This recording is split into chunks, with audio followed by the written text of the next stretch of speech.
Hello everyone. I almost forgot to turn on my lights. I was sitting here in the dark and then I was like, wait, something's missing.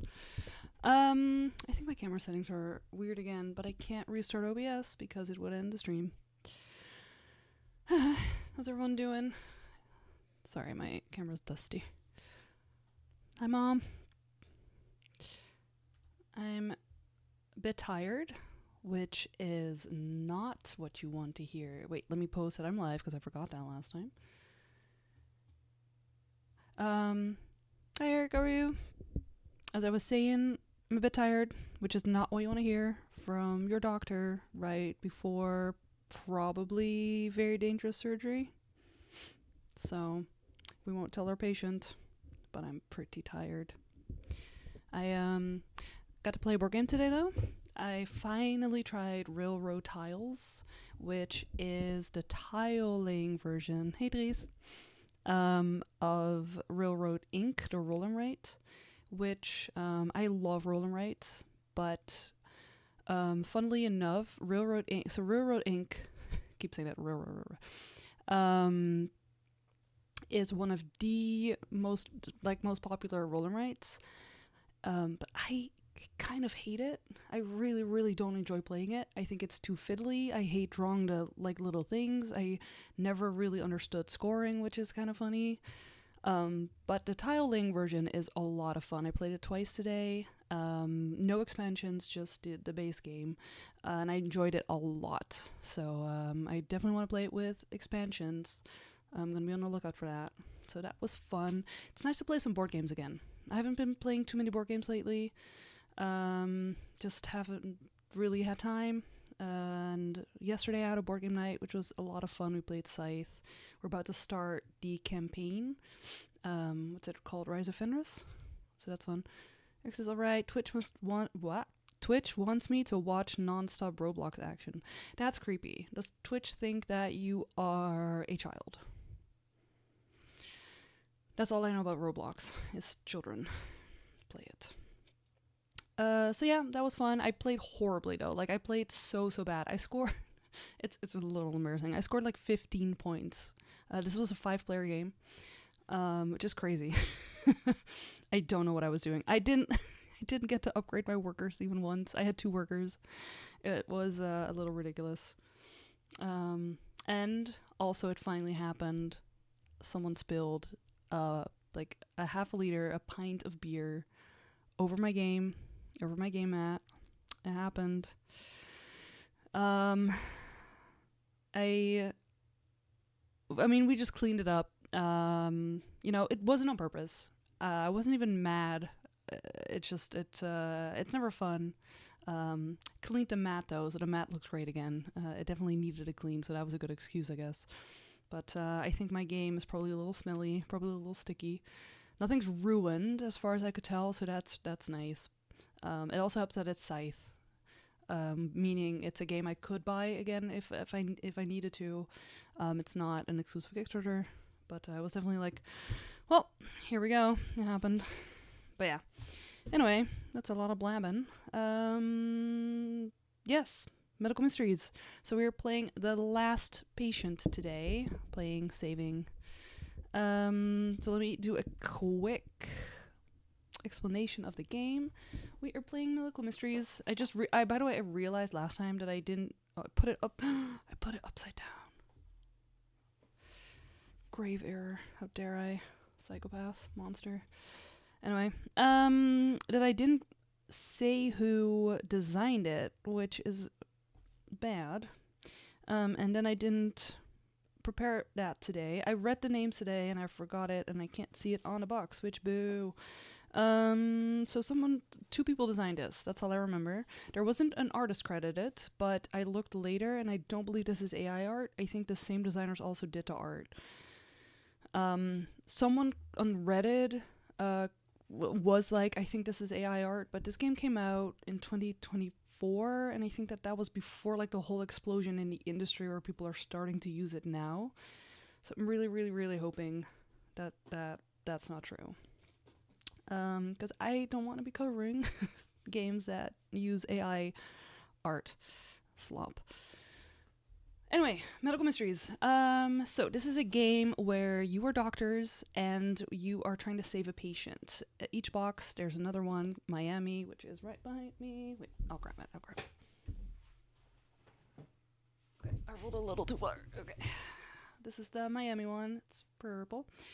And you are saving patients. There are 4 cases in every box.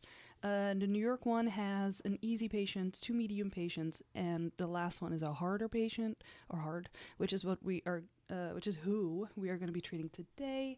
The Miami one only has a medium, a hard, and then 3 and 4 are both expert, whatever that means. Last time when we played, we got confronted with a timer, which stressed me out. I have a feeling we're gonna be getting that again today. But yeah, so you're doctors, it's a co-op game, so you're working together to save someone.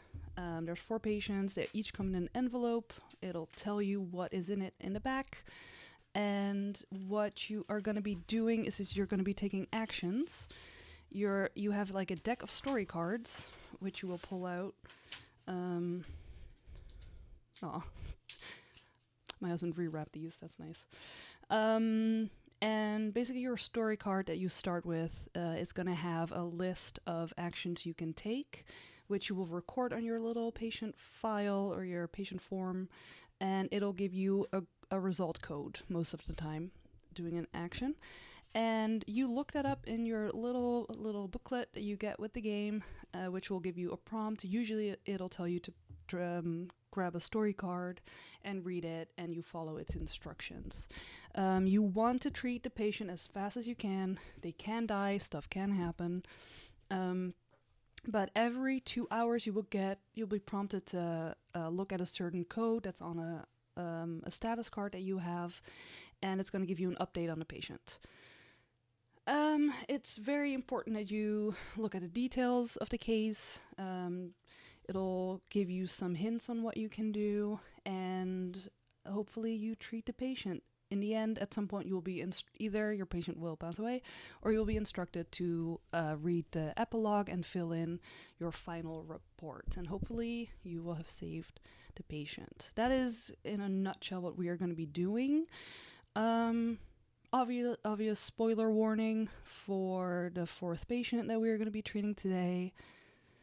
And, do not look at the epilogue sheet before you start treating it, because it would ruin the case. Okay. Let me see what I can pull up so that we can get started. Okie dokie. Alright, so today we are treating patient number 4, Pete Johnson. This is Pete. And I should have prepared this better. Don't look at the epilogue sheet. Let me move over to Twitch over here. So I didn't mention this because I tried to do it as fast as I could, but you get a little patient intake thingy. Again, special thanks to my lovely husband Reese, who again painstakingly took photos and then loaded them into OBS for me. He tagged them and everything, made it fit on the screen. It's a lot of work, and he does it with almost no complaining. I will not be humoring your Damask reference there. I won't do it. All right, so we have our patient intake. He is coming to us in the ER. We have Pete Johnson, age 52 male. Pete Johnson is a train wreck. He's got bruises on his face, and his arm is wrapped in cloth soaked completely through with blood. He's also strapped down to the stretcher and yelling incoherently. The reek of alcohol is impossible to miss. "You got a live one here," says the paramedic, wheeling him in. "He tried to jump out the back of the ambulance, so we restrained him. He hasn't let us do much. We haven't even been able to dress his wounds." Pete strains against the wrist straps. "Let me go," he demands. Nurse Judy talks soothingly to him to calm him while you listen to the paramedic. "We got called in after our buddy here got thrown through the bar window in a fight. Landed on the sidewalk and didn't get up. But get this, before the fight, he was telling everyone about how he'd just been in a motorcycle accident. Instead of getting himself checked out at the hospital, he drove to the bar. The owner told me he thought Pete may have already been drinking before he arrived. Well, he's yours now. Good luck with him." As you approach the stretcher, you hear Pete tell Nurse Judy, "I just need Rachel." She says something quietly, and he stops struggling, his energy spent. Now we get the back of the card. You look him over. There's a lot of blood on his clothing and skin. It's unclear how much the blood has been diluted with other liquids like water or alcohol. You step forward to examine his arm. You realize it's wrapped in what used to be a white bar towel. "Don't touch me," slurs Pete. "I'm all right. I'm okay." Pete's face is pale and distraught. He closes his eyes and mumbles something to himself.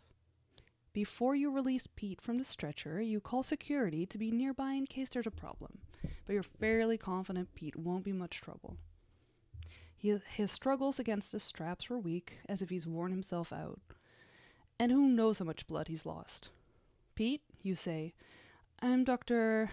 Rachel," he interrupts. "I want to talk to Rachel."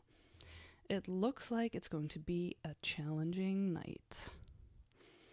Drew says, "Feel like watching The Pit now." I know. Well, we can. There's a new episode out. I'm just saying. Bye, everyone. Gonna end the stream. Gonna watch The Pit right now. Okay, so we have our little... Oh, it's also instructing us, by the way, to take story card 1 and status card 1, drunk and non-cooperative. You don't say. I will pull those up in a second. Let me grab my story cards. And the status cards. I will pull this up in a second. First, as y'all maybe know, we also... Oh, that's the back. We also have his electronic records. My mom immediately says, "Okay, blood panel, CCT. Hold on. Gotta check his records first." Why is it always dragging the wrong thing? OBS, please. Okay. So. EMR. 52, male, 175. No, he weighs 74.8 kilograms. He is a stockbroker. Sure. His complaints. His face have cuts and bruises. He's got altered cognition, slurred words, and on his left forearm there's a laceration. No recent illnesses as far as we know. Nor travel. No medication. He is allergic to latex, which we should probably remember. His vital signs are normal, except that his resting, what's that? Your lung, whatever, RR. That's, abnormal. Unsure if it's too high or too low, because I'm not a doctor. Past medical history, he has high blood pressure, hypertension.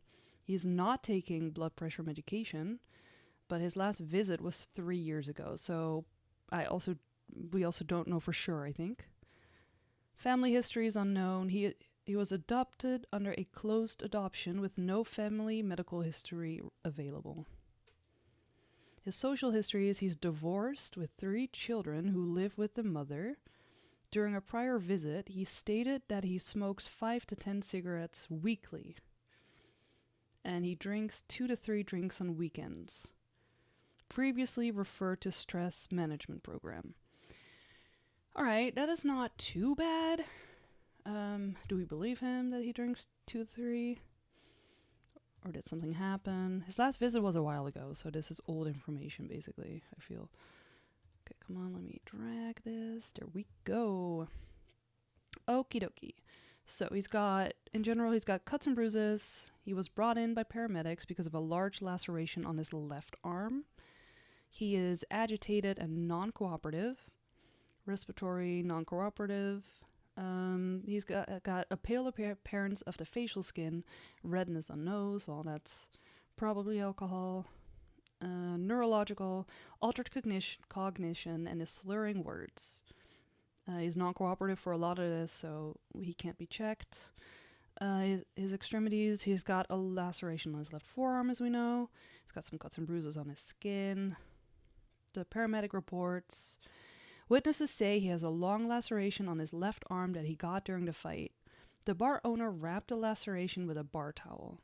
Patient would not let us touch his arm. However, the bleeding appears to be under control. He may have lost a lot of blood at the scene. Okie dokie. The police officer reports, we questioned the bartender and other witnesses. They said that he appeared intoxicated when he arrived and had another 2 drinks before someone provoked him by accusing him of crashing his bike into their motorcycle parked in front of the bar. A fight ensued. The scene was chaotic with broken glass everywhere. And then his height and his weight, which is basically still the same. Okay. So he might have had a crash. He got into a fight. He has had some alcohol.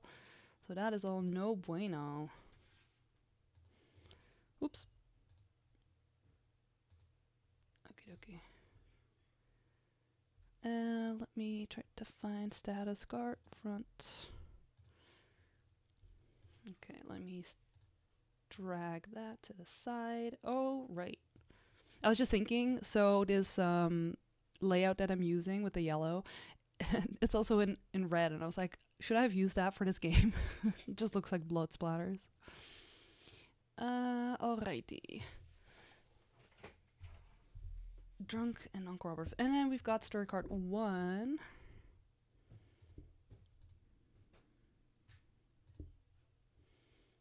That is large.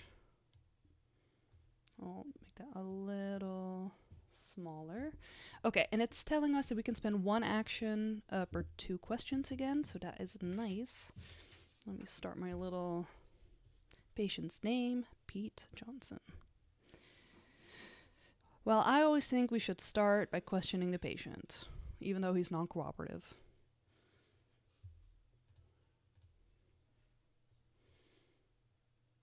Should we, although he's got a pretty big laceration, right? Should we maybe dress his arm first? Or suture, sorry. Let's suture it first. We're not gonna suture you up. We're just gonna wrap some bandage around it. I think we should suture first, right?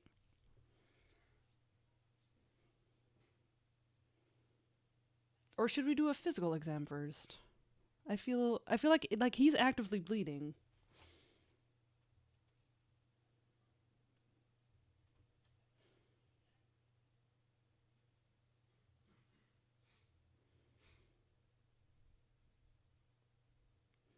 My mom says if he would allow you to. That's a good point. All right, well, that's true, because he was non-cooperative and drunk. Ooh, maybe if I try to suture him now, he's gonna that's a good... Yeah, he's not okay. He's got a laceration. Slurring words, non-cooperative. He's got a laceration.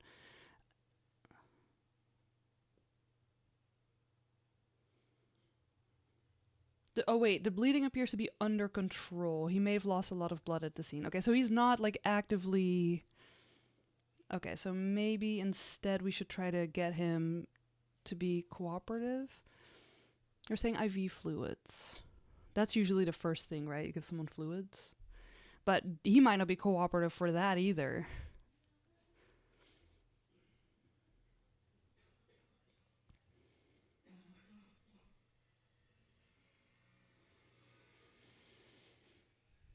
You know what? I'm still going to question him first, since he seems to be sort of, okay, I'm going to ask what happened to you.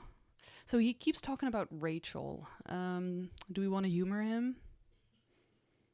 Where do you hurt is a good question, too.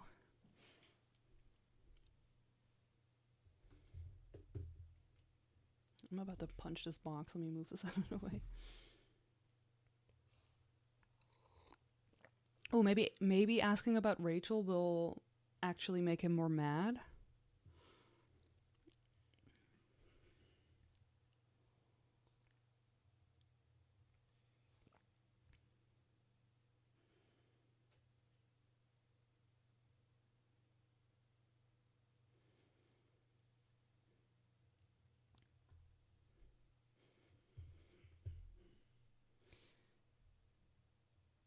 Maybe I should just ask, where do you hurt, and tell me about Rachel. Should I do that?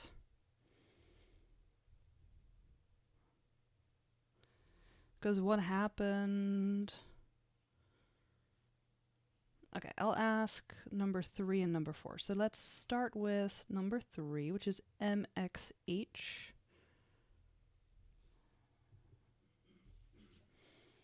MXH.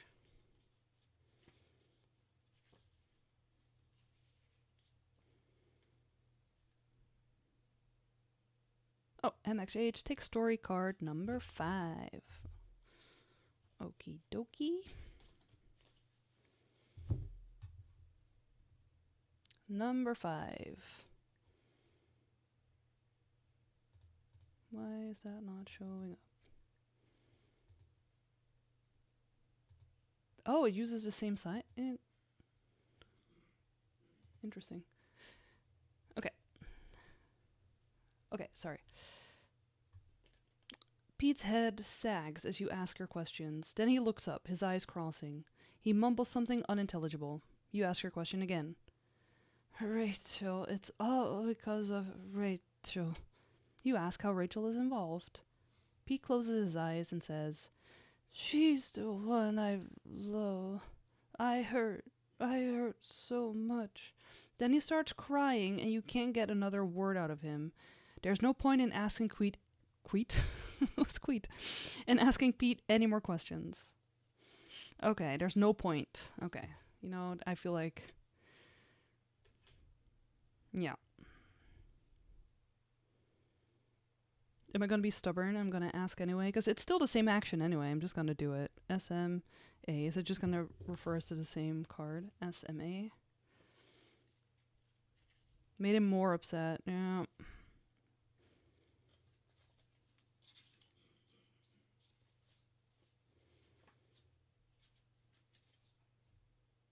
Yeah, SMA takes story card 5. Okay.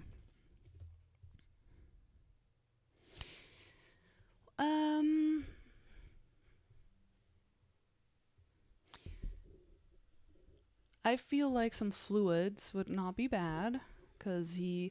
So I'm thinking fluids or a suture. He seems to be sagging, so I think we could just suture him up. A drug panel might not be bad either. Just to see what he maybe has taken. Just ask a psychiatrist. Maybe the fluids will make him more lucid. Yeah, although like that takes a while, I think. But I'm leaning fluids and then sutures. And then maybe a drug panel. Because, you know, you want to, like, if someone has a cut, I've learned recently that if someone has a pretty bad cut, we want to get that sutured as fast as possible, because the skin is starting to heal already. And it is now already 40 minutes later since he came in. Eric says, a drug panel definitely good. Yes, for sure.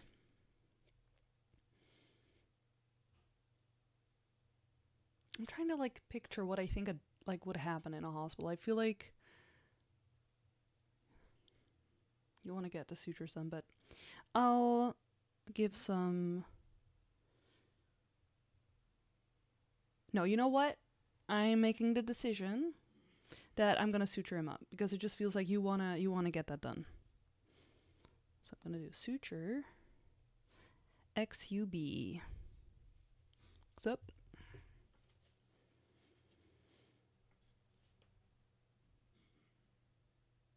Take story card 17.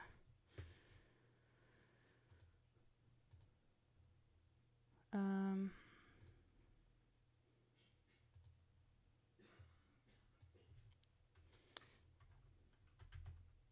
this is annoying. Wait 1 second.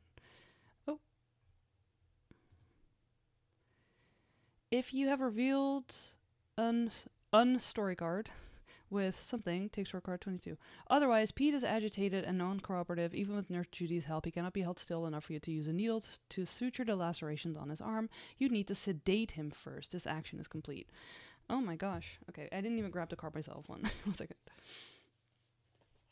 Uh-oh. Okay, so he really is non-cooperative. They were not kidding. Okay. Sedate him.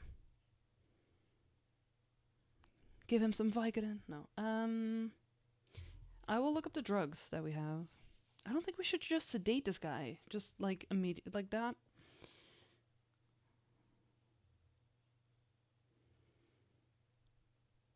Well, we should definitely not give him acetaminophen. Because it says, often recommended as a first-line treatment for mild to moderate pain. Taking more than the recommended dose or combining with alcohol increases the risk for kidney damage and liver failure. Hell yeah, let's crash this guy. Mom says, give him ketamine, dope him up. I know, right? Ketamine. IV fluids. Specifically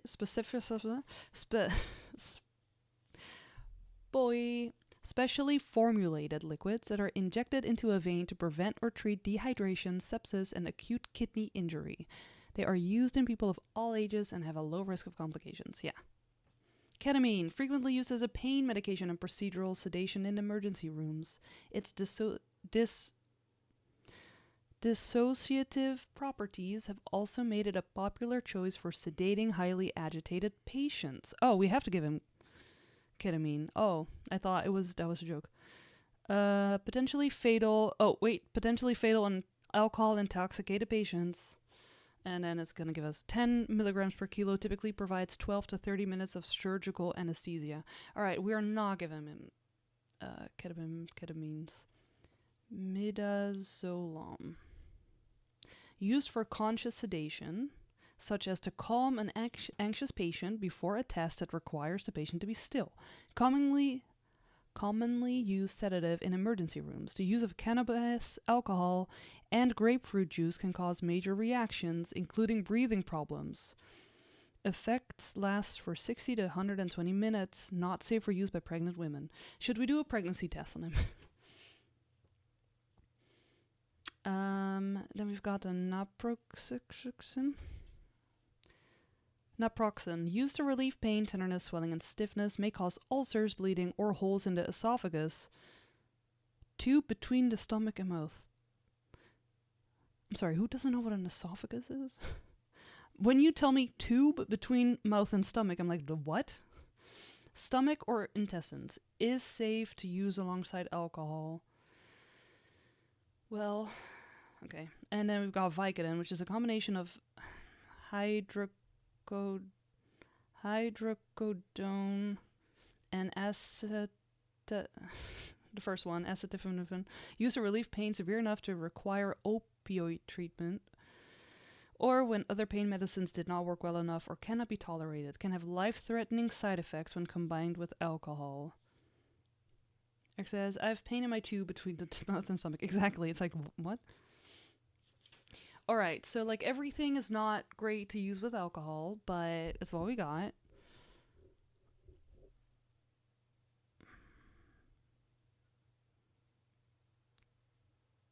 Can cause major reactions. But ketamine is even worse, I think. Potentially fatal, yeah. So definitely no ketamine.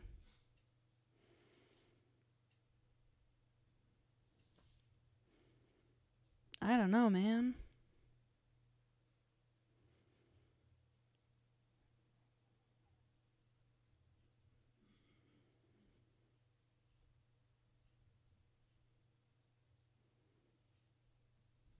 Mom says maybe naproxen. Yeah, but that just, we have to, the thing about using that, because that's used to relieve pain, tenderness, swelling, and stiffness.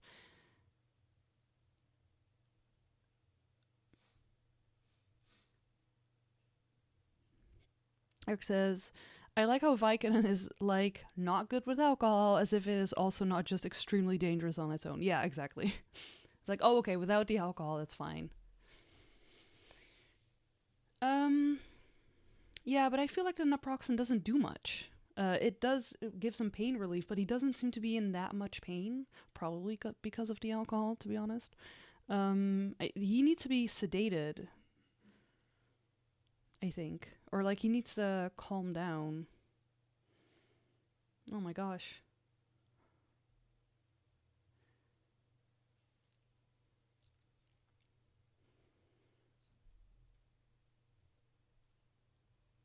Do we just do it?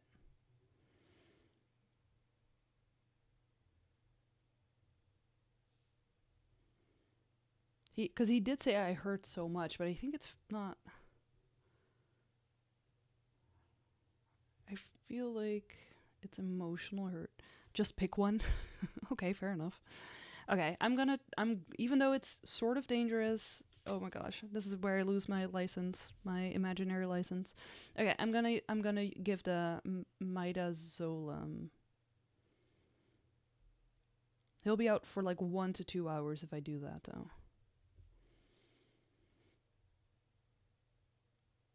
Can cause major reactions.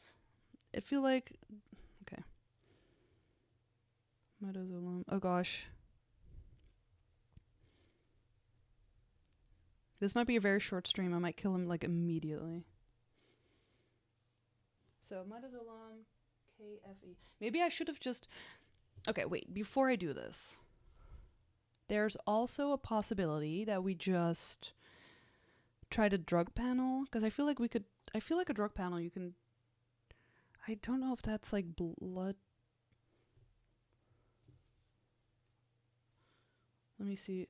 Checks for the most commonly abused drugs. Why is it abused? In a patient's urine, including amphetamines, cocaine, opioids. I don't know why I struggle with that word. Marijuana, etc. The test will come back positive for any substance used in the last 7 days. Because we might. Eric says, the crash card being an option is foreboding. I know. It's very foreboding. It could also be that we just need to let the time pass a little bit so that he sobers up a little and we just try other stuff before I immediately give him drugs.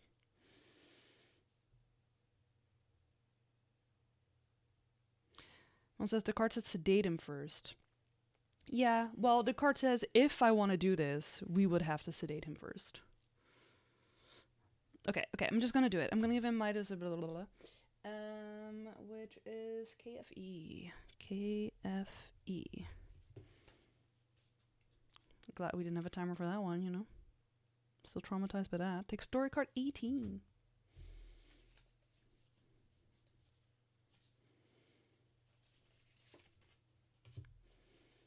But yeah, I'm gonna be passing this game along. I'm gonna try to sell it at Aircon, I think. Story card 18. Uh-oh, yep. You inject Pete with a sedative. Within minutes, he begins to calm. He even begins to nod off to sleep, finally feeling some relief from his pain. As you prepare for your next action, however, you notice that his breathing and heart rate have slowed considerably. In fact, they have slowed far too much. Emergency! If the next action you take does not result in emergency resolved, take story card 11. Here's the thing, we're getting an update first. We're getting the update lag. L-A-G.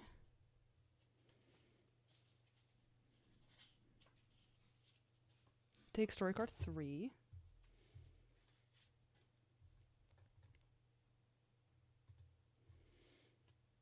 I think that the order of operations in this is a bit weird because he's up here. But in our story he's down, but okay. Pete has calmed somewhat. See, we should have waited. Okay. Instead of fighting with the hospital staff, he appears severely depressed. I don't know what happened, he says. My life was perfect. I had everything. And then she left me. He begins to cry, holding his left side. I don't feel so good, Doc. His moans turn into racking sobs as his body convulses in agony. You step back just in time as he vomits up a spray of red. He convulses again, bends over, and vomits 2 more times. A pool of blood, alcohol, and chunks of a sandwich forming at his feet. Take status card 2, drunk and ailing, and take story card 2. Okay, this is kind of weird because this can't be happening with what we got. Okay.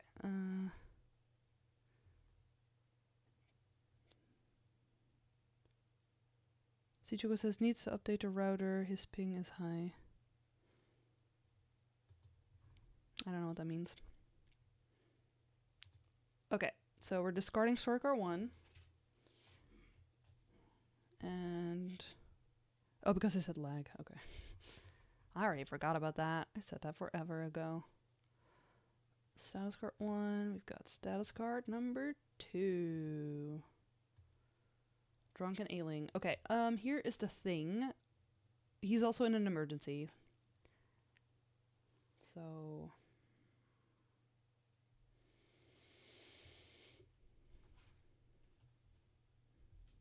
okay, so we need to do something because we sedated him when we shouldn't have. Ugh, this game. Okay, so sometimes you just have to wait. That was my computer, by the way. Sorry if that triggered everyone.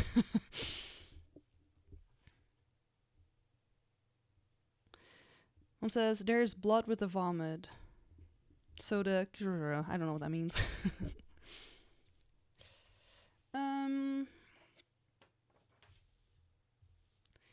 Yikes. Okay. We do have this symbol now, by the way.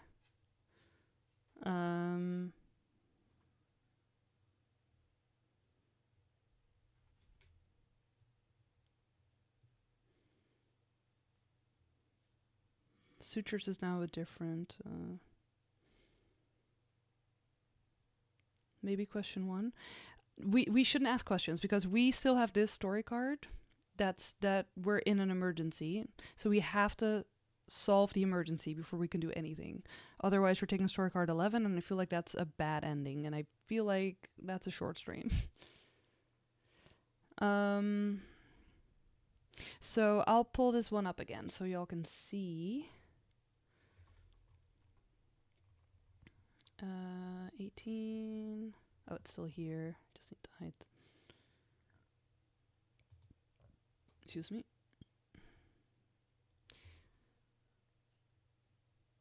So he is out, but his heart rate it's slowed too much. So what can we give him that's gonna up his heart rate again, I guess, is the question.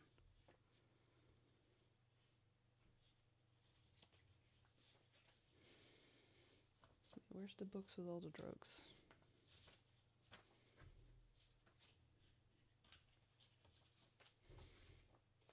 Huh? I just had it. Where did I put it? Oh, right here. IV fluids. Well, his crash cart. Should we do crash cart? No, wait. Everything's slow too much. There's a crash. We have to do the crash cart, obviously. I'm gonna do crash cart. Because, like, his breathing and stuff, his heart rate is too slow. Oh. That just broke off. FGV.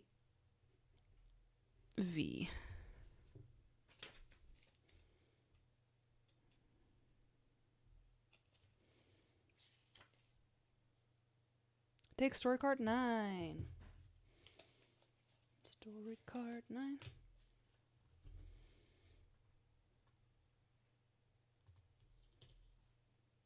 Okay. If you just revealed it, okay. What do you mean just revealed? We did. We just revealed the first one. Take story card 21. I'm not even gonna read the rest because it doesn't matter. 21. I have to...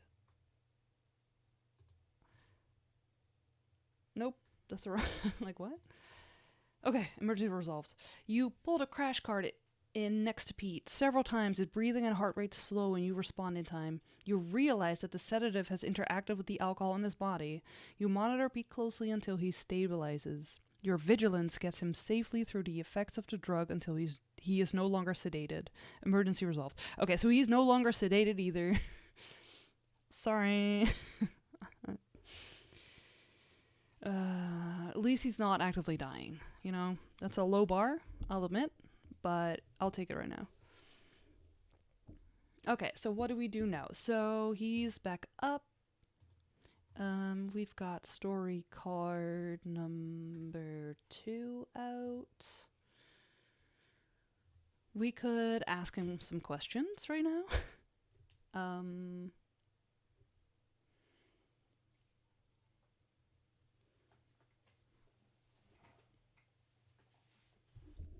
He's drunk and ailing.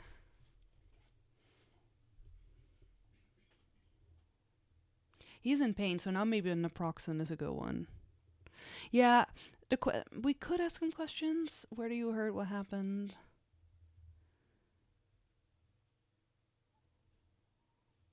Yeah, you know what? You're right. Let's ask. Number 1 and 3. Okay, so number 1 is TYN.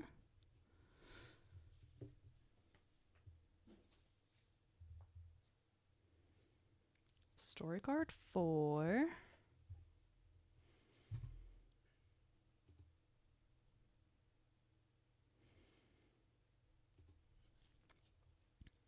So what happened to you?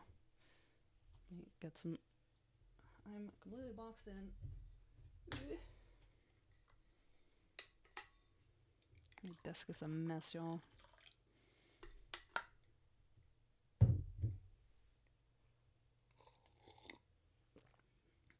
Tea. Okay. Pete says, what happened to me? What didn't happen to me? I'm a New York stockbroker. I mean, I was rich too. Then my wife left me and I got laid off. Took the kids, took the house, took all our money, and today I crashed my motorcycle. Wasn't too bad a fall, so I got back on and drove to a bar. Left my bike out front. Some guy said I tipped it. Some guy said it tipped onto his bike and scratched the paint. I can't remember who threw the first punch, but I remember throwing plenty back before I got knocked out. Pete says, grimacing in pain. Came to with a towel wrapped around my arm and some ambulance guys lifting me onto a stretcher. I wish I could call my wife. Eric says, a stockbroker, we don't have to treat him. You know, we took an oath. He says, I wish I could call my wife. He's divorced. We know he's divorced, and he has been divorced for a couple of years. Uh-oh, alarm.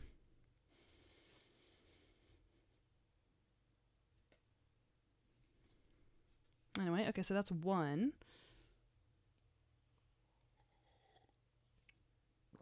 Yeah, I feel like there's some cognitive stuff going on for sure. And then question number 3 was ECT. And the book says... Take story card 7.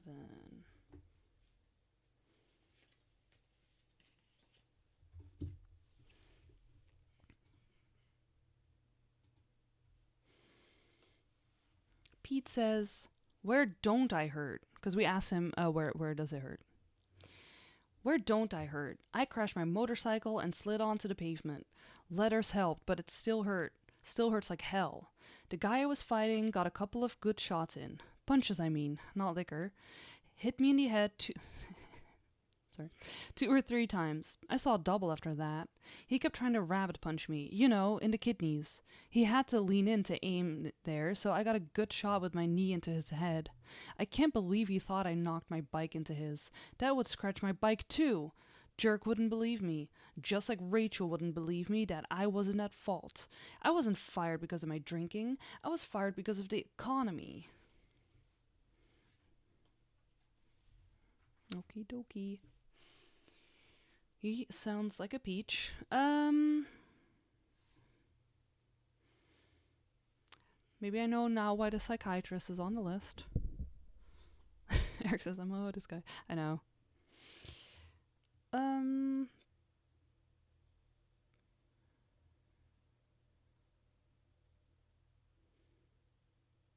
I'm still leaning towards he needs some fluids and he needs to be sutured. I'm going to suture him up.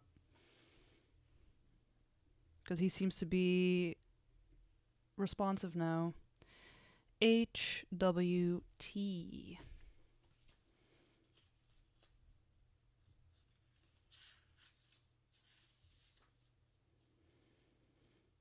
Take story card 22.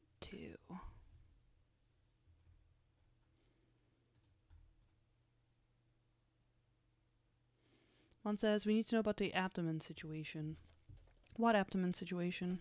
Because he got punched in the kidney? It's a good one. Oof. Oh, well. It's not that bad, says Pete, looking at the last... Wait, let me read it off of my own thing. A little easier for me. He did vomit blood, yes. That's sharp. Good. Good call. It's not that bad, says Pete, looking at the lacerations on his arm. The guy I was fighting grabbed a beer bottle and smashed it on the table, caught me in the arm before I clocked him good, sent him flying over the bar. Pete chuckles at the memory. Ouch, he says, as you poke him with your needle. Ouch. Pete fidgets restlessly while you use your needle to suture the laceration on his arm, but he holds still long enough for you to make 30 stitches, each about 2 centimeters apart. You then dress the wound to make sure it stays completely closed. That's funny, because dressing the wound is a different action. Well, at least is, you know, just like the lotion, this is just something you have to do. Eric says, being punched in the gut is how Houdini died. I have no real response to that. We are getting an update. We have filled in 2 so far. We're halfway through the night. Uh-oh. Okay, update. We are getting update XTT.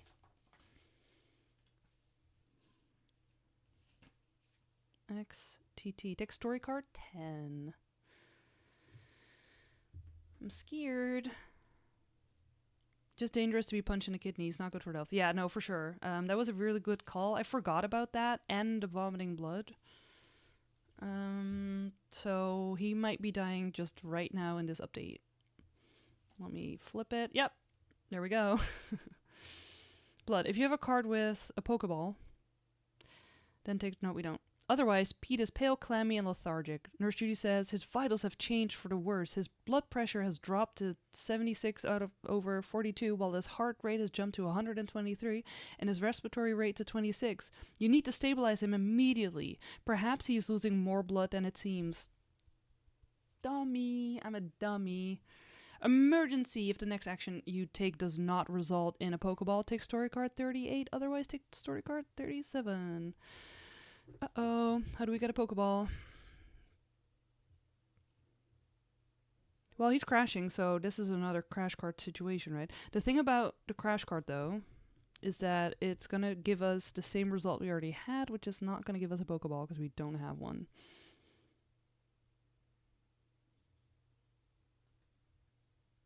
A blood transfusion? Oh no, I think we're going to lose this guy. We just started.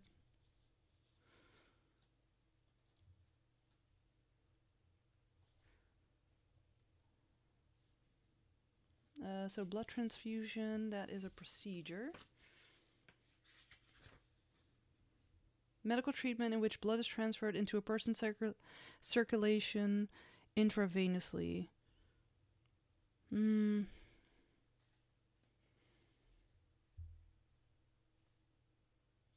I mean, I feel like none of them... His vitals have dropped, so he needs... I think none of the drugs are going to do anything. None of the... But before you do that, don't you need to know where the blood loss is from? CT, abdomen, well, otherwise it'll be for nothing. No, the game is instructing us that whatever we do now, if we don't get a certain result, all the blood you give will be lost again. Yeah, I mean, he's gonna need blood, but we need to, he's crashing.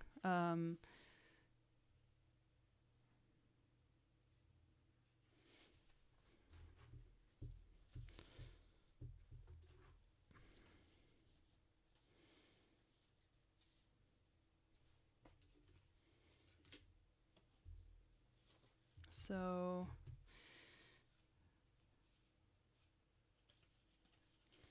I don't know where all my cards are. I'm confused because I had a couple of cards that I had the emergency and emergency resolved. I don't know where they are.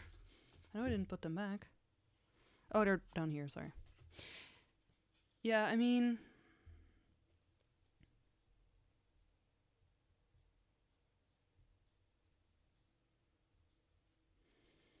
Or... Oh, wait. No, we can do it again. Sorry, the crash cart was a different one. You know what? We have to do crash cart. It will, because I think the crash cart gave us this. And now we have a blood result. So I think we should... I mean, he's crashing, so the only thing we can do is a crash cart. That's the only logical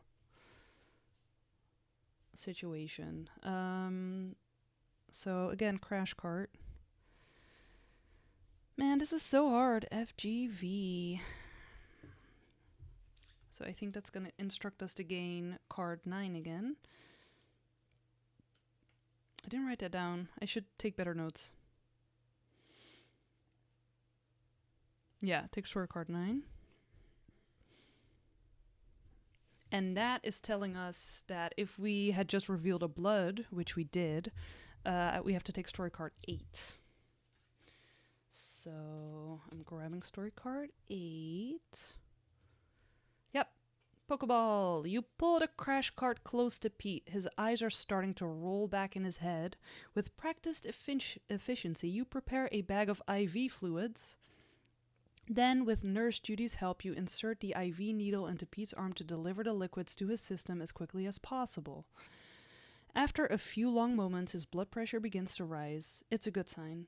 It looks like you've been able to stabilize him. For now.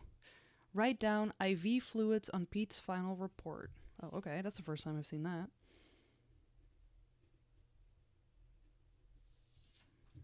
Okay. Crisis averted. Okay, if the and on the card we had, if the next action you take does not resolve in this, otherwise take story card 38. Okay, so we need to take story card 38 right now. Sorry, 37. Very important. 37.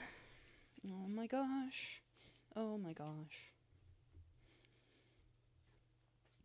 Okay. Raising Pete's blood levels with either a blood transfusion or IV fluids has restored some of his vigor, but he's still looking more pale than you'd like. Certainly, he lost blood from his arm laceration, but his wounds must be far more extreme than they appeared on the surface. Pete says, "Hey dog, ya married? 'Cause you gotta be careful." He winces in pain. "Marriage will suck the life out of you."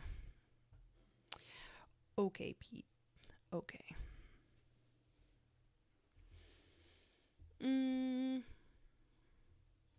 So, he's lost blood. Let me pull up this one again.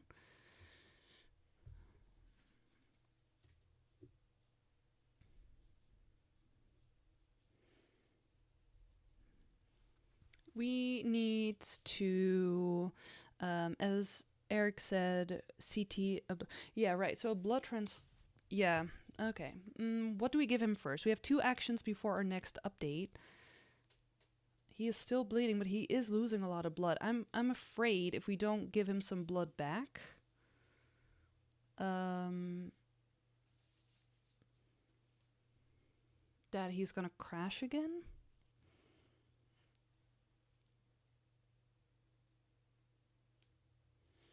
We've also got some blood tests. Let me see what these blood tests are again.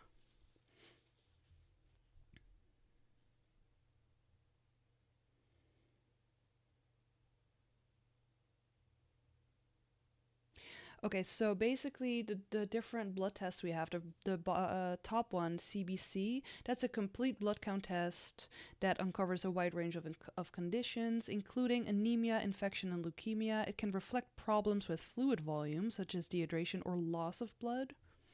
Loss of blood, I'm putting a pin in that, even though I feel like... Chem 7 is a test that looks at 7 different substances in the blood. It's about... Yeah, I'm not gonna name all of that, but I'm less sure it's that. Then we've got Buck, test that measures the blood alcohol content in a patient's blood. I mean, we know he's drunk. I don't know if we really need to know how drunk he is. CT scan or gastroenterologist. I would do a CT scan before gastro, but maybe he should have more blood. But that one card mentioned blood or IV fluid, so I don't know if that negates the benefit of a blood transfusion. What do you mean? What card mentioned blood or IV fluids, Eric?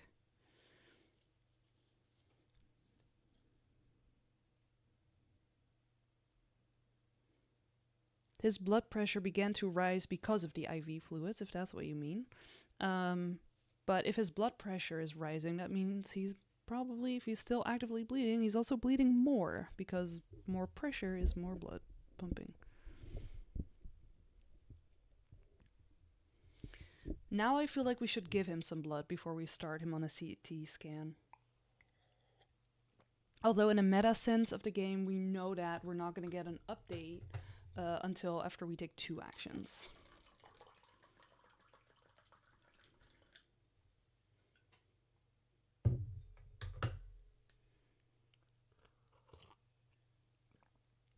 Okay, let's do that then. Let's give him a blood transfusion. I would love to watch a doctor play this. Like, I'm sure it's like super easy for them. Okay, we're doing a blood transfusion, which is SKW.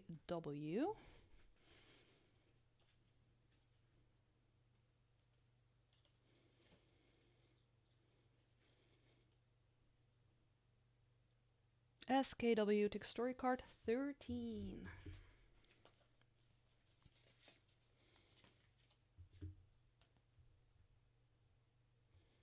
I kind of want to move this card so that we can sort of keep it up a little bit. 13, okie dokie. Oh, it's still going to be on top of everything, right? I'm going to move this card down. Ah, oh no, oh no. Oh, interesting, now it moved. Huh, weird. Oh, because it just got bumped out of the thing. I'm still learning what OBS does. Okay, sorry. 2 units of packed red blood cells, RBC, help stabilize the patient. Oh, that also gave us right, because it's a treatment. That also gave us a Pokeball. So I guess we also could have done that to stop him crashing. Interesting. Okay. We are doing a CT scan of the abdomen.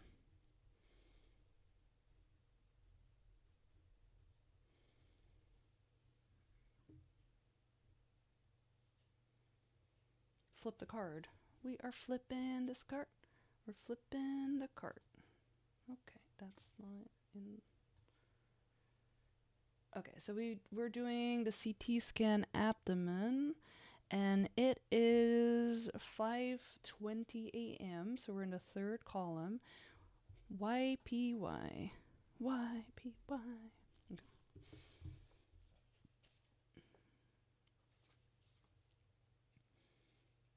YPY CZLW. I don't like that. ZLW. Typically, an abdominal CT scan uses an oral contrast dye to get a better scan. Do you want to give Pete an oral contrast dye before the scan?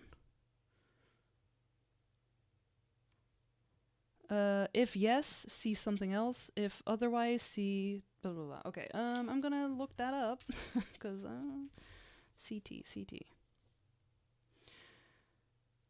Usually the first choice.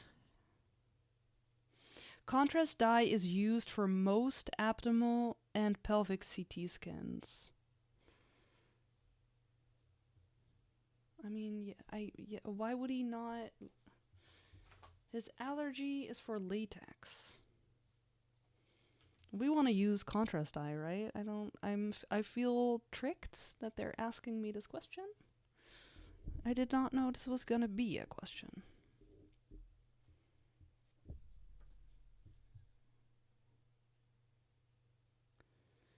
The scan will light up and you can see what's wrong. Yeah, but like, why else would we do it?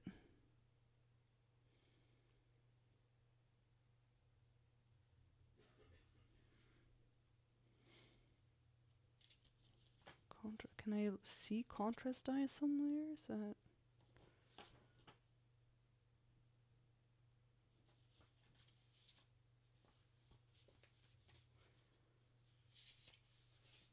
Maybe because there's also blood in there. I feel like this is a trick question. I don't know.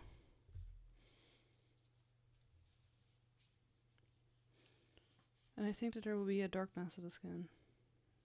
Sure. Do we want to ask a specialist?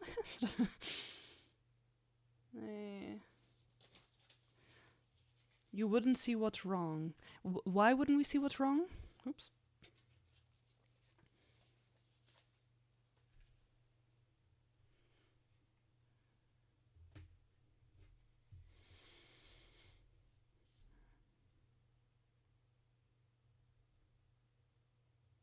An oral contrast dye. Because of the dark mass that is the blood? Yeah, but like, with or without the contrast dye, would we not see it, do you think? It will disguise the actual problem.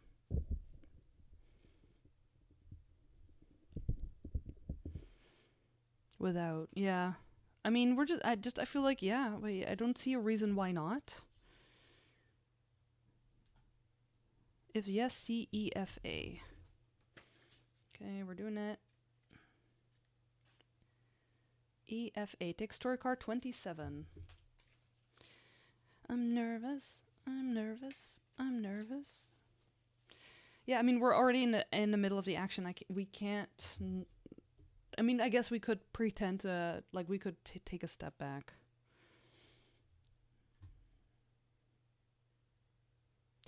Okay. 13 is gone. We are doing 27.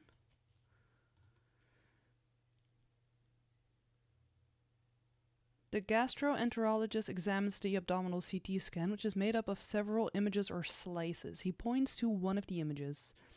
You used contrast dye, didn't you? The detail is really good. Look here near the spleen. Oh, that's not good. He examines the image closely. Your patient has a ruptured spleen. Without immediate surgery, the internal bleeding could be life-threatening. Take story card 25. Okay, good. I am going to look up later to see what would have happened if we didn't use it, but for now I'm glad we did. Take story card 25. Houdini!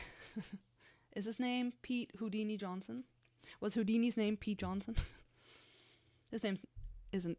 Houdini was his stage name, right? I actually don't know anything about Houdini. Uh-oh, emergency splenectomy. The surgeon for the splenectomy has just come on shift and knows nothing about Pete's condition. He asks, is there anything I should know about your patient before I remove his spleen? Start a timer. You have 2 minutes to write down everything you want to share with the surgeon before the surgery begins. Okay, we're gonna do it. Y'all start typing things that you know about the patient. I'm gonna... Hey Siri. Hey Siri. Hey Siri, start a timer for 2 minutes. Why are you not working? Hello? Hey Siri, start a timer for 2 minutes. 2 minutes. Counting down. All right, so we know that exactly. He's allergic to latex. He was punched in the kidney a couple of times. He's slurring his words. He's drunk. We don't know if he's taken anything else. But it sounds like he did. He did have an accident. He said that he hit the pavement, but it wasn't too bad. He did vomit blood. We don't know exactly his blood count or his blood alcohol. You're right, because we didn't do that test. I don't think we know too much. We know that he's divorced, but he still refers to her as his wife. So maybe, there might be something going on. He crashed twice. Yeah, I have a feeling there's something with his head too. Casually misogynistic. Yep. That's an important detail to mention to the surgeon.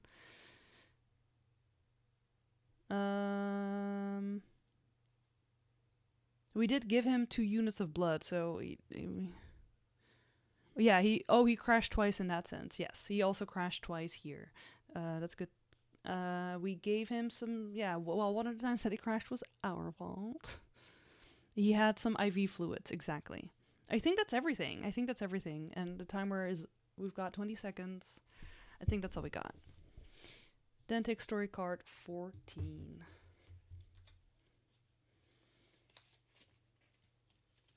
Okie dokie.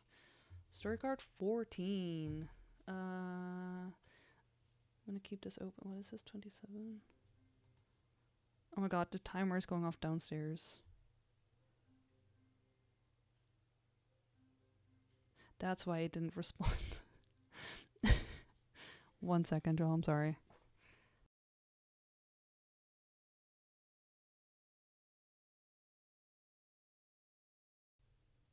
That thing really listens.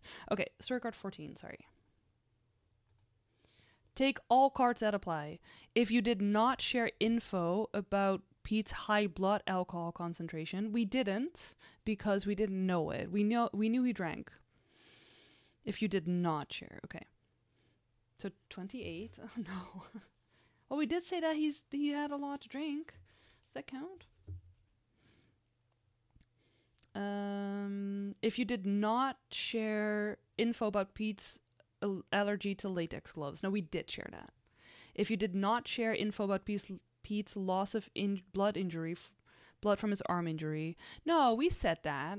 We said that I feel like we said. The thing is, I don't think we did, but I feel like we would have said that. I feel like we said that because like it's obvious that's what we did. Because I assume that means we need to know the exact amount because of course we know he's super drunk. Yeah, I sort of feel that. I feel like we don't know because it says high blood alcohol concentration. We don't actually know that, and that's the actual like term for the BAC. So we did tell him he drank a lot, but we don't know his actual thing. I think Chad said it right before the timer. Yeah, I'm gonna count that we did share that. After you read any cards you took, take story card 35. Okay, so we've got one card, which is 28.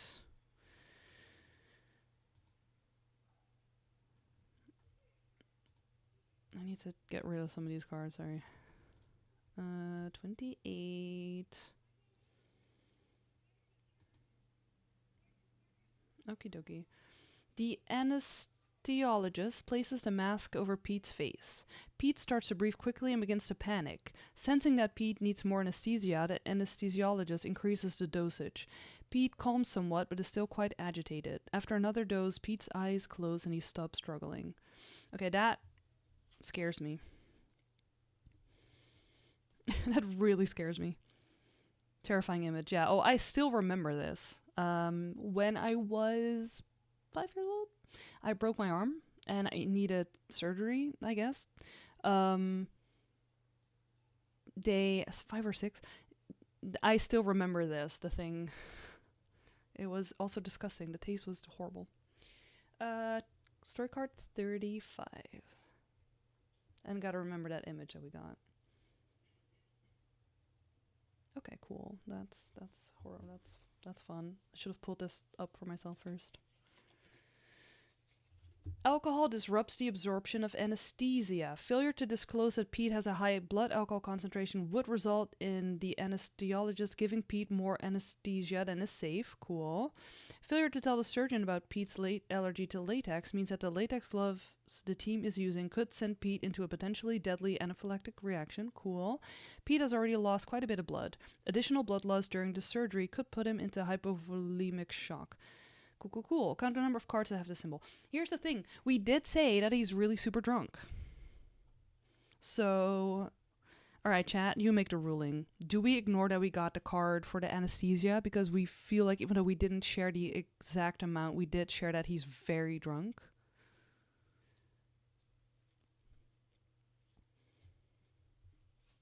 Because I feel like if we say, hey, he's really super drunk, but we don't know exactly the blood alcohol levels, they would keep that in mind and not give him a ton of anesthesia, right? True, we couldn't give him a test. No. Well, maybe we could have given him the test at some point, but he was not responsive to us. Yeah.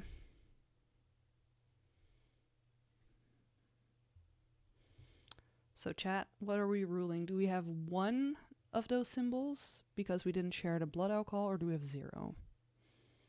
Needing the exact number for how drunk he is kind of silly. Okay. Then chat rules, and I will go with you, and also I agree with you. So.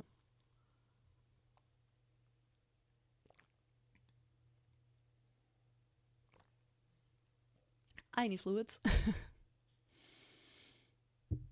Let's do 1. No, Mom, no. We're gonna have 0. Because the 1 would be the one with for the blood alcohol, because we shared the other things. Okay, story card 31. We're also about to get another update. Okie dokie. The operation... Oh, wait. Sorry, let me share that with you. Spoilers. This is disgusting again. Want to get rated again? The operation is a success. In addition, Pete is one of the 30% of people who have a second spleen. That's interesting. While usually very small, a so-called accessory spleen, I heard they're all the rage this season, can grow and function after the main spleen is removed. Pete is a lucky guy. If you have status card 2, drunk and ailing, take status card 3, drunk and depressed. Otherwise, take story card 36. That is funny. I'm sorry, that's a little bit funny. What Lovecraftian monster is this? So this is probably an actual image. 2 spleens. That's funny. Lucky you, Pete. Okay. Get out of here with the status card 2. We've got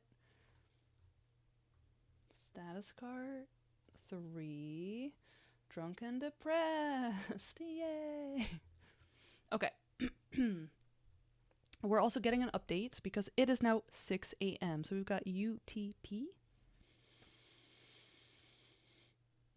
UTP.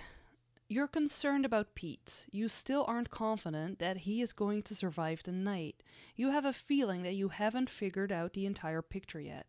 Here's a guy who crashed his motorcycle, then got up and drove it to a bar, got in a fight, and was then thrown through a window. I'm gonna be okay, right, Doc? He says to you.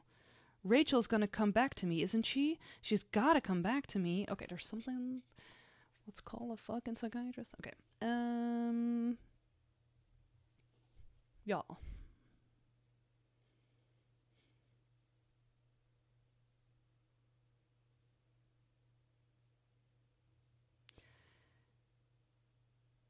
It's been years, bro. Get over it. I don't think he knows. I think he's like very confused. I think he's not.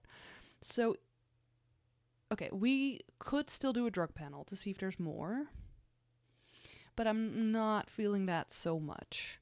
I feel like we should either do a CT head scan or ask a neurologist something, or the psychiatrist. The thing is, I think we're going to have to get a psychiatrist, but I don't think we have... I don't know if we have enough yet with the psychiatrist. I don't know if we need a certain symbol. Because if this was real life, obviously we would tell the psychiatrist, oh, he seems... Maybe a physical... I don't feel like it's that physical. Although... Face, cuts and bruises. No. Did we fix his arm? We did. We did fix his arm. We sutured him up.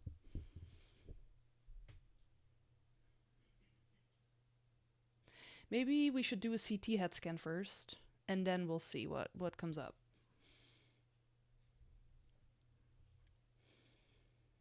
CT head. Yeah, I feel like physical is like the rest of his body. I could be completely wrong, obviously. I'm not a doctor. But I feel like right now there's some mental stuff going on, which or like that, and that could be triggered by something physical. But like I think it's in his brain. Okay, CT hits.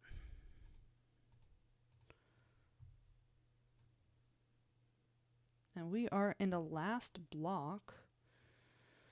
So that's going to be GCX. I'm not a doctor. It says, I only play one on twitch.tv. Exactly. Should have made that image.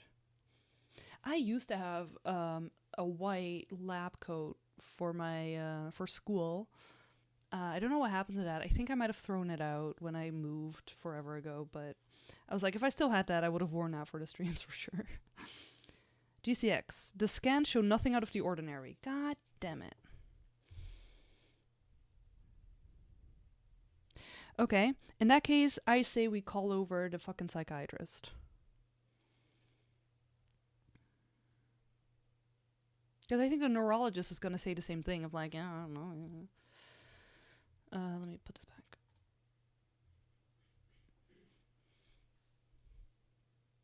A psych eval, yeah. He is also depressed. True, we do literally have a thing that says he's depressed, so. And a gastrin, whatever. I feel like we've, so the gastrointestinal, I feel like we've solved that since he got surgery. I don't think that's bothering him as much anymore. Okay, I'm gonna ask the psychiatrist, which is gonna be FKW.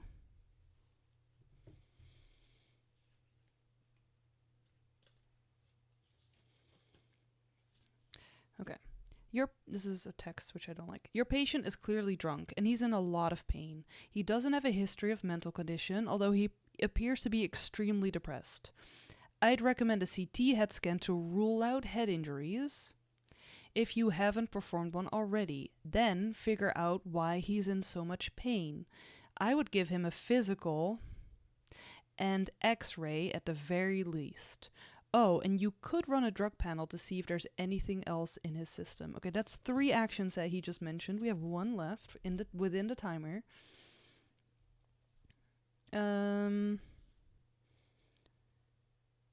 Why is he in so much pain? So he says a physical, X-ray, and maybe a drug panel. Fix his depression, that's why we called you, yeah. Why does the psychiatrist say that? Yeah. Well, I mean, that's a long-term thing. I don't think he's going to fix his depression within an hour and a half. But maybe. Drug panel. Yeah, I mean, he could be confused because he took drugs.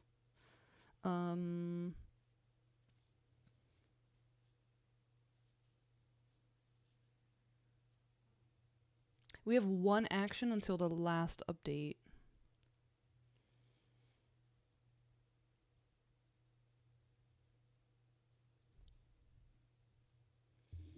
So, are we going to do a physical exam? Are we going to do an X-ray? X-ray, I don't know. Drug panel might be best. Okay, you know what? I agree. Let's do a drug panel. So our last action within this patient sheet is going to be a drug panel. So we're going to have to flippity flop the cardigan. Drug panel, UYN. Let's see.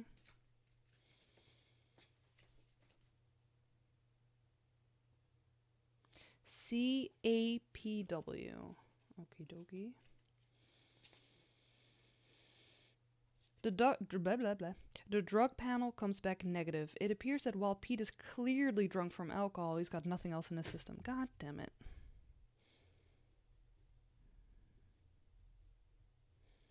Just to reveal his broken heart. A chest x-ray to be specific. Oh yeah. Oh my gosh, imagine if they do that, because some people do have an actual broken heart. I think Grey's Anatomy might have done that at some point. Okay. We're gonna get an update because it is 8 a.m. and our shift is gone, so we're definitely gonna go into overtime unless he fucking dies right now. MLW. MLW. It is the end of your shift. While Pete is looking better than when he first came in, you can't help but think you've missed something. I fucking know, right? Can I leave yet? He says. I gotta find my motorcycle and ride home. He definitely won't be leaving for a few hours yet. Just how much did he have to drink that 8 hours later he's still slurring his words? CZAL? Your shift is over. If you want, you may take overtime actions. Otherwise, it is time to complete your final report, then head to the epilogue. We are definitely taking overtime actions. Oh, his head.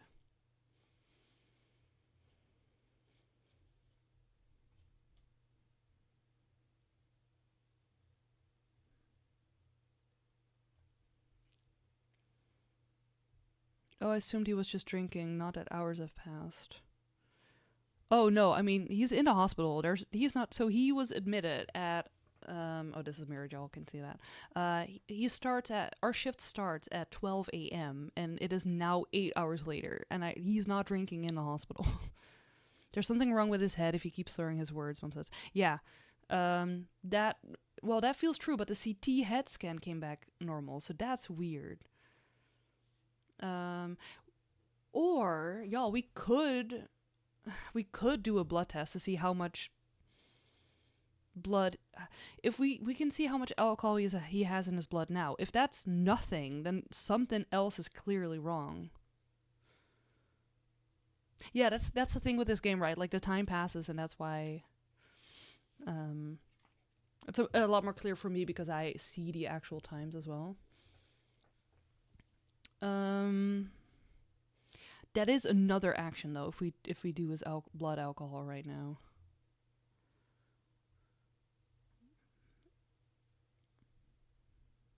We could do the blood test. Yeah. What is CB?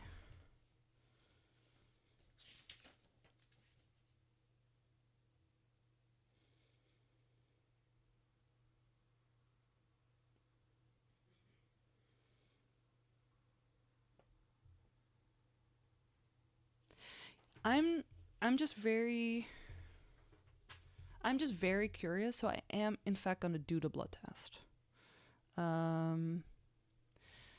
For his blood alcohol, which is the BAC. And with the overtime actions, you use the last column still, so that is lay. I'm going to write down lay. I'm just writing it down on the back. You're not supposed to, there's no more space. You run out of space. I should have kept like a notebook with it. Lay, his BAC is 0.15. And 0.15. And the little booklet tells us at a blood alcohol content of 0.0%, a patient is sober. At 0.8%, a patient is legally intoxicated. At 0.08 to 0.4%, a patient is impaired and may be confused, nauseous, or drowsy. They might also experience difficulty walking and speaking. Above 0.4%, a patient is at risk for coma or death. Many factors affect how fast BAC rises when drinking, such as weight and gender. However, BAC drops roughly at the same rate for most people at between 0.015 to 0.02% per hour. It's still pretty high, but it's definitely coming down. I wonder what it was at first. I also might look that up later. Okie dokie. I mean, I know that is sort of a wasted action. I just really wanted to check it. Should we do a physical exam? What was his number? His number was 0.15, so 0.15. And between 0.08 and 4 is intoxicated. But so he's getting on a lower end. He's still very much intoxicated, but I feel like we should have seen like an improvement at the very least.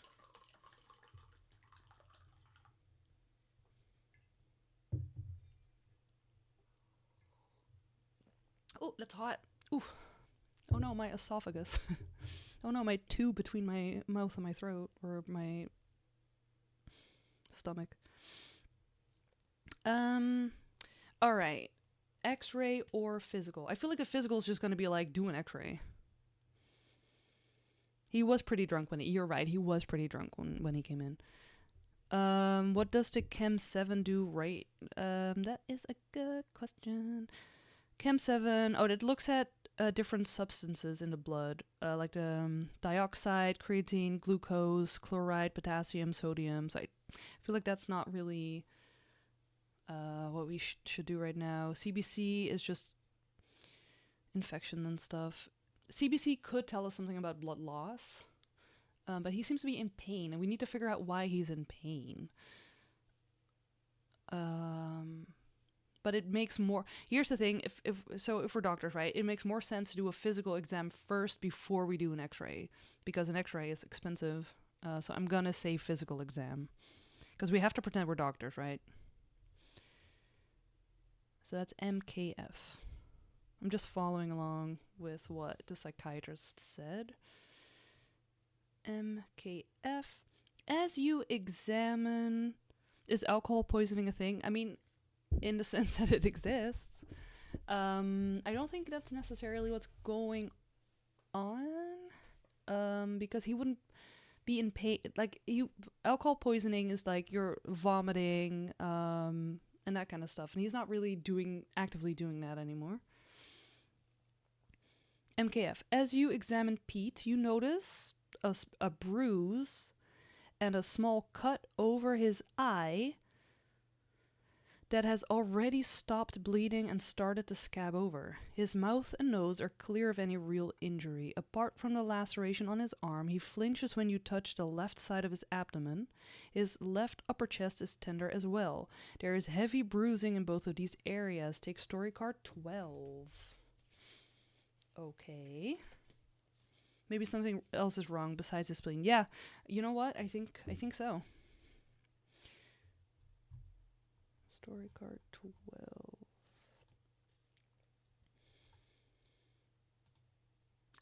All right, hold on.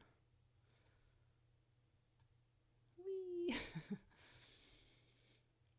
Oh, this replaces part of the... Right, because we didn't have all of the info, right? Because they couldn't examine him fully.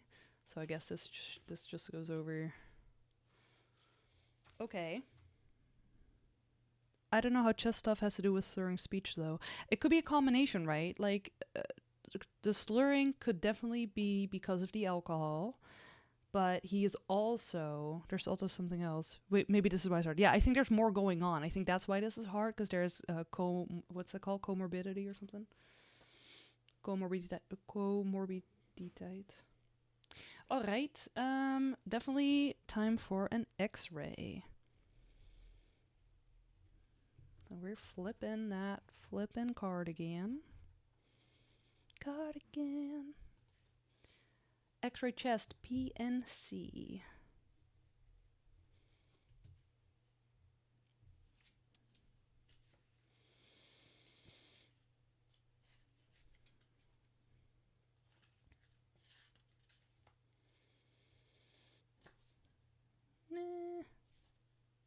PNC. Take story card 16.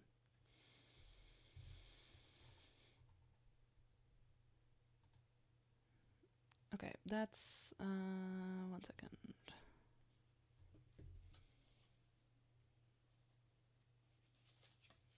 We've taken a lot of these cards. Okay. The radiologist says, your patient must have been in a heck of a fight.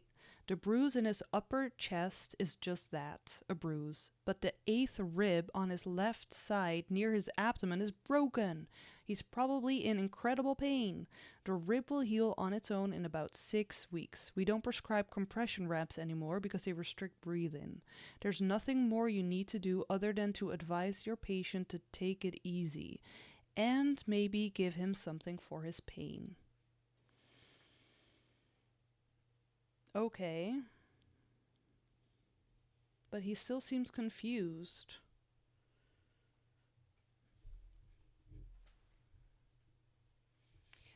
But this the thing is not letting us do much more, right? Let me show you again. Front. In total denial in his whole life, yeah. That's why she left him. I mean, we did basically every test known to man.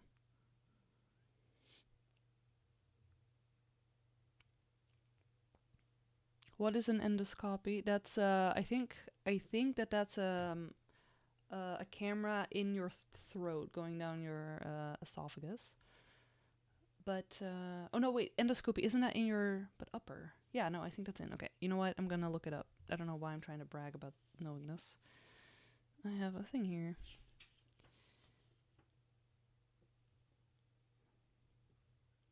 Upper endoscopy. Test where a tiny camera on the end of a long, flexible tube is inserted in a patient's mouth to visually examine, diagnose, and sometimes treat conditions that affect the upper digestive system, such as internal bleeding, usually performed under sedation or anesthesia. Yeah, exactly, Mom.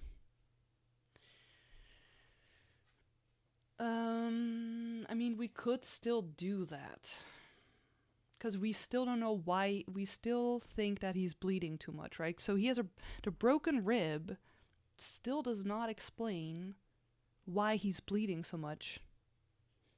Well, we didn't do that. Yeah, I feel like we did everything but this.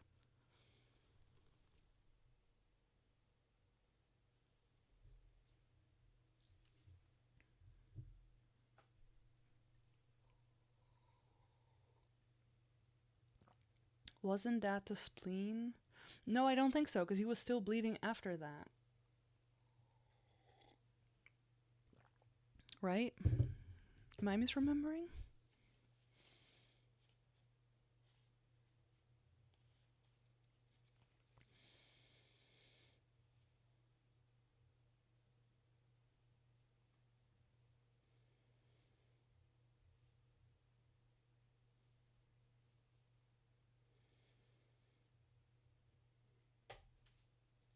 Aside from giving him drugs. Yeah, we do need to give him pain medication as well. I thought it was resolved. Oh.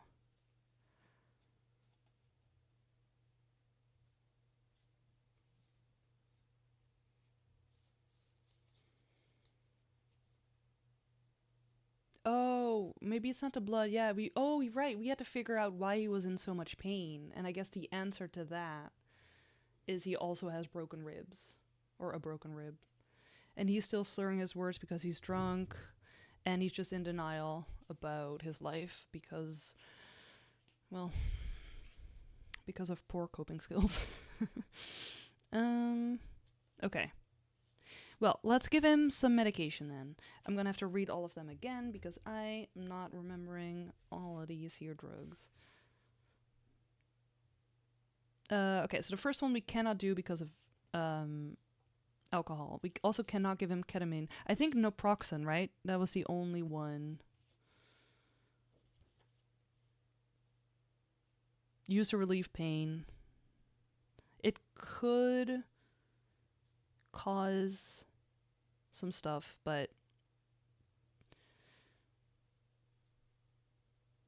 so I think it's the only thing.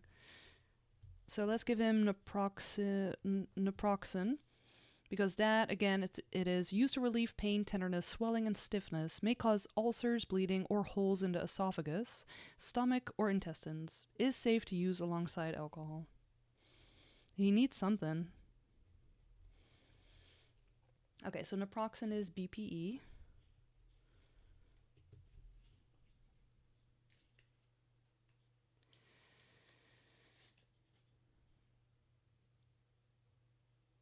Pete's pain is somewhat relieved.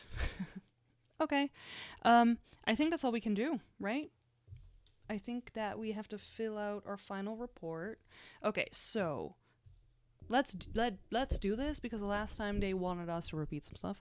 Okay, so the causes.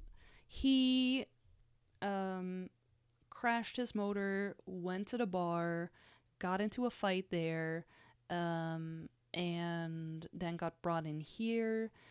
The fight made so he broke one of his kidneys, not kidneys, one of his ribs because of the fight. But his spleen also ruptured, which is why he was so in pain. Which is part of why he was, feeling the way he did. He had a lot of alcohol. We tried to sedate him, but he crashed out because of the alcohol, which was on us. But we brought him back. Then we sutured him up. We gave him some tests and that's how we found out about the spleen and stuff. We got rid of his spleen. It was an emergency surgery because he did crash in that way. Eric says he did a lot of this damage to himself. If he wants stronger drugs for pain, he shouldn't drink so much. Yeah, I mean, it sucks, but it's true. He can get stronger pain medication when he sobers up in a few hours. Psychiatrist didn't do anything. Yeah, so that's basically it. So the symptoms were because of the fight and a crash. Treatments. What treatments did we provide to treat the symptoms? We gave him IV fluids. We gave him midazolam, which caused him to crash, and then we brought him back. We gave him naproxen. We sutured his arm, and also in that text it also said we dressed it, so I guess we did that too. We also gave him a blood transfusion to give him some blood back because he lost a lot of blood. So that. What are our recommendations to this patient? Like drug prescriptions, future tests, lifestyle changes, and other actions. We are going to recommend him to get some therapy. We are also going to recommend him to drink less and to immediately come in if you crash your motorcycle. And some pain medication for when he sobers up. Exactly, therapy. And I think that's about it, right? Like the card said, he needs some rest. It will heal in about 6 weeks. And that's it. Let's see what the epilogue says.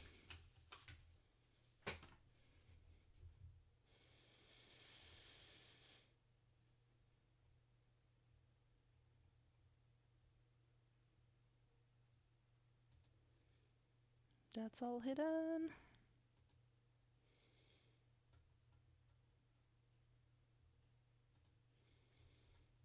Can you read that?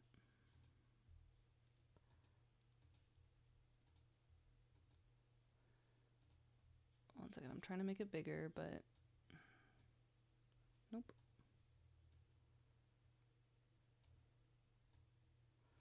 Okay.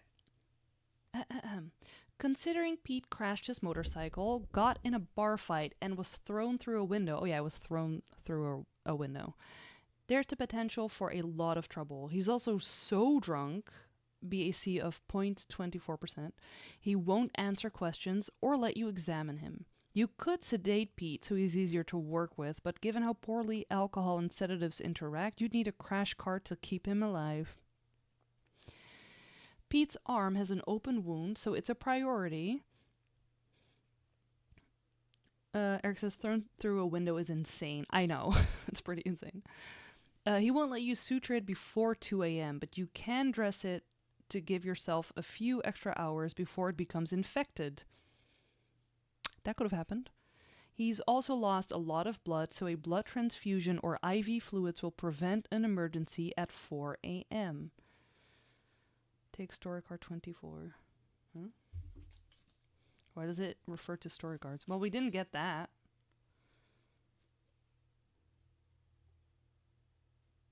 Oh, this is just giving us information. It says, wouldn't transfusing blood lower Pete's blood alcohol? Oh, that's a good point. That's actually a good question. None of us thought of that.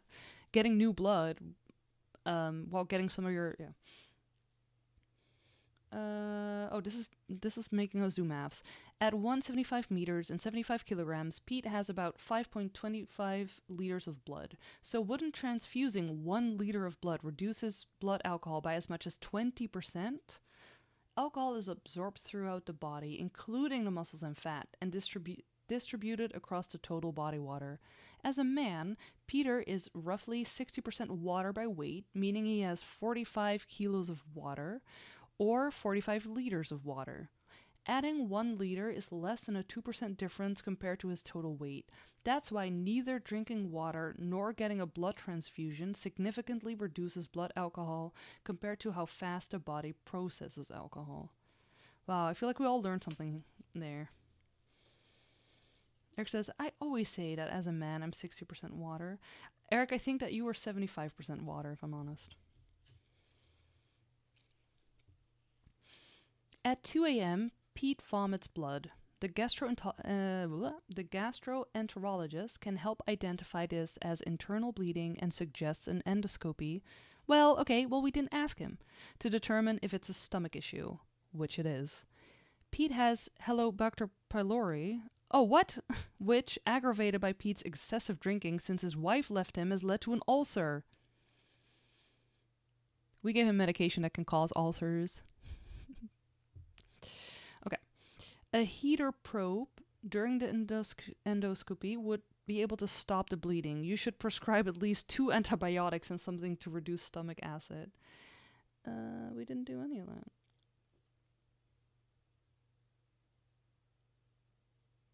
Well, he already has one. We didn't cause it. No, well, I'm sure that if you already have one of the side effects, it's gonna get worse. Once Pete has thrown up after 2 a.m., he's more cooperative. It's worth performing a physical exam to see if there are any symptoms you haven't identified yet. If you do, you discover soreness in his chest and abdomen. An x-ray reveals a broken rib. However, there's not much you can do about this other than provide pain medication and advise him to take it easy. Unfortunately, painkillers and alcohol don't mix together. Even if you chose naproxen, there's Pete's ulcer to consider. Is there? We didn't know that. Pete's safest bet. There's some spelling errors in this. Pete's safest bet is to tough it out until he's sober, which will be a while yet. Pete's case is an example of how conditions can mask each other. Certainly, the lacerations, broken rib, and ulcer can account for Pete's level of pain. However, he was in both a motorcycle accident and a fistfight, either of which could have caused an internal injury. And they have. When Pete crashed his motorcycle, he landed hard enough to rupture his spleen. Pete needs an emergency splenectomy. You would need to advise the surgeon who had just come on his shift about possible complications. Pete has blood alcohol concentration, blood loss, and allergy to latex. With this information, the surgery is a success. Pete's depression at his broken marriage led him to make the choices that brought him to your emergency room tonight. Healing his body, but not his spirit, may end with him in a morgue next time. Pete needs professional help to face his troubles and deal with them. We were saying. There's one last complication. If you sutured Pete's arm, story card 22. That's not in the deck anymore, so we did. He told you that the man he was fighting cut his arm with a broken beer bottle. Yep, so that's going to infect. According to New York law, you must report a wound from a sharp object to law enforcement. See legal section in the research. Oh, really? I mean, I'm sorry, I didn't read that. That is true. I never looked at. So, in one of the booklets, legal. It has a little thing that says legal. And it's interesting.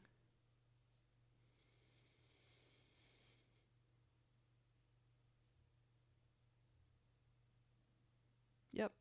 New York Penal Code 265.25. Any person tending to a patient with a gunshot, bullet knife, gunshot, bullet, knife, sharp object, or powder burn wound is required to report the injury to law enforcement unless the patient is a member of the armed forces. Okie dokie. Well.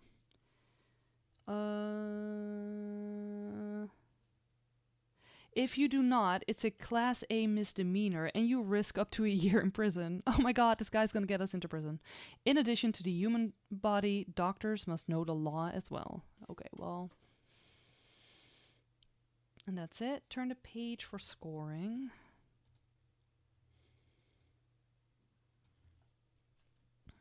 Let's see what scoring does. Okay. That sounds like all kinds of... Yeah, right? Like any wound. Cops have nothing else to do. Alright, so 40 points if Pete survives the night, which he did. 5 if we performed a physical examination to identify all of his symptoms. I mean, we did, except we didn't identify all of his symptoms. Another 5 if we gave him a transfusion or IV fluids before 4 a.m. The blood transfusion was after 4 a.m. I don't know when we gave the IV. I don't know when we got the IV fluids.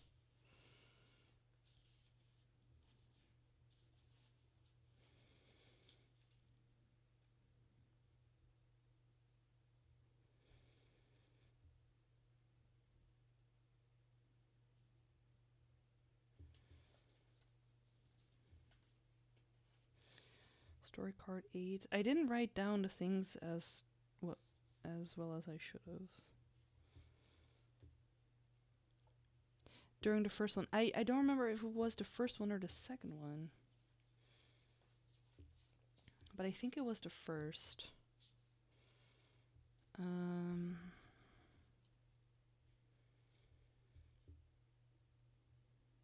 Wait, suture. We did suture. We did suture later. Okay, are we going to give ourselves the 5 points? I feel like we did do it sort of early. So 5 points. -5 if you did not dress or suture it before 6 a.m. Well, we did. -10 points if you tried to sedate him. All right. +10 if the endoscopy is successful and the internal bleeding is stopped.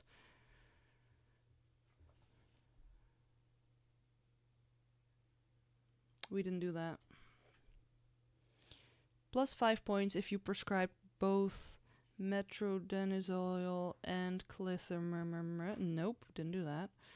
+5 if we prescribe... They're giving... That's probably a status card we didn't get. Drunken remorseful, drunken in pain. I feel like that wasn't an option. They're talking about meds.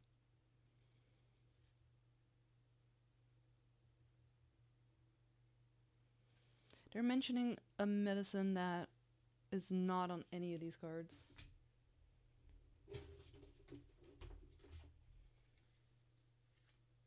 I don't know.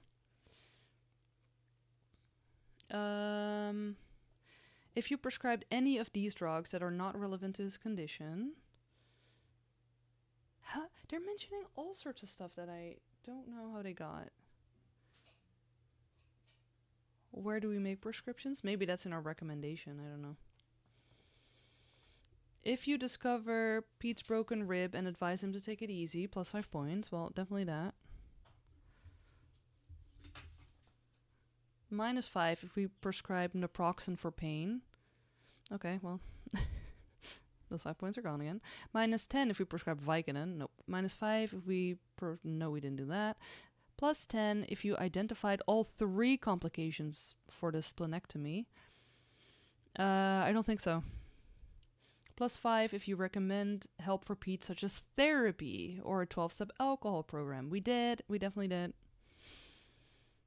But I would recommend therapy to anyone, but definitely this guy. +10 points if you suture the arm lacerations to close the open wound so it can heal. Yes, definitely. See, it's important, just like the lotion. -5 if we sutured him, but we failed to notify the police that it was caused by a sharp object. Okay, well, F you, game. Fine, -5. -5 if you notified the police of his blood alcohol for driving while intoxicated. The privacy of blood samples drawn for medical purposes is protected. A warrant is required to access them. You could face fines up to $50,000 and 1 year in prison. You know what? I like that they mention this, that they're not just like, oh, you should tell the cops everything. -5 for each overtime action you took after 8. Yeah, that's gonna be 1, 2, 3, 4. That's -20 points. We might lose points on this one. I didn't know. Yeah, we didn't know that was an option. You're right, Eric. I didn't know that either. I know that there's a legal bit, but I was like, I'm sure that's gonna come up, and I thought like the story cards were gonna refer us to this, but we should. I say we, but y'all don't have these. I will look at that more clearly for the other games in the Miami line. All right, time to do some maths. Mom says, at least he's still alive. I know, right? You should be thankful. Anyway, 40, that's 50, -10 is 40, +5, -5, still 40, +10 is 50, +5 is 55, -5 is 50, -20, 30 points. That is not the highest score. We didn't get sued. Eric says he can just come back to get it ulcer checked out. Exactly. How was I supposed to know? You know what? The thing is, though, again, I mean, I made a joke about it, but at least he did survive. He could have died. You know, there's all of these cards. Oh, this is a nice image.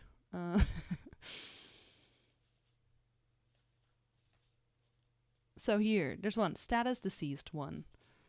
Status deceased 2. Status deceased 3. There were 3 cards that had him die, so we did it. Was that the ulcer? Yes. It was. We did fully miss that. But hey, we saved all of these patients. We missed very little in most of these cases. I like that this had more going on. I also feel like it was a little forgiving. But yeah, the only test we didn't do. I know, I felt like we did everything. But, you know, gotta be thorough. I mean, that's the thing, right? Oh boy. Well, so that was all of Medical Mysteries, New York Emergency Room. Obviously, if you have followed along with all of these streams, then you will know most of these cases. The only one that I didn't do was patient number 1. I did that, and the tutorial, I guess. I did that one by myself. But, Mom says, did we learn something from this for the second game? That's a good question. Did y'all feel like you learned something for this? I think it's a good idea to talk to specialists because they do give you an idea of what to do. I think one thing that I did learn, and I mentioned it, but I didn't follow up on it. Sometimes you need time, right? So with this one, we were like, oh, we need to sedate him. We need to give him this. We need to do that. Even though the card was basically telling us that he was not letting us do anything, and etc. And I think that was the game hinting at us for sort of the second time that we needed time, just like we did with the last case where they were like, oh, he's seizing. Do you want to immediately do something, or are we waiting? So I think that's something to keep in mind, that the story sometimes just needs to happen. And in the meantime, we could do other stuff, like ask, ask a specialist or something. Although they're probably going to say, he's not responsive. Eric says, more clear in the mechanics compared to the first one of this. Yeah, exactly. And I wonder if the other one is going to do something different or not. Very curious what kind of cases we're going to get in Miami. But yeah, also very curious what the expert is going to be.